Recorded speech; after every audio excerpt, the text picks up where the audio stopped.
Әбіш Кекілбайұлы Қазақстанның халық жазушысы, мемлекет және қоғам қайраткері. Балалар, бүгінгі сабағымызда Әбіш Кекілбайұлының өлеңі мен шығармашылығы туралы өтетін боламыз.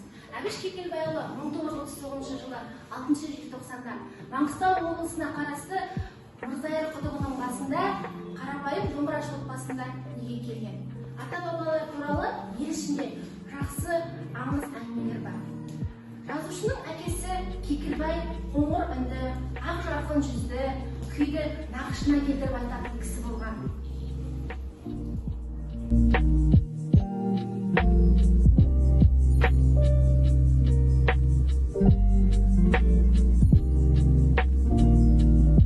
Әбіш бізде өнертанушы, ғалым, қайраткер, жазушы, ақын және де аудармашы, қоғам және мемлекет қайраткері.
Оларға имандылықты, адамдықты, адамгершілікті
Әбіш Кекілбаев алмасқан жан, жер түбінде көп дұшпанды қолдады.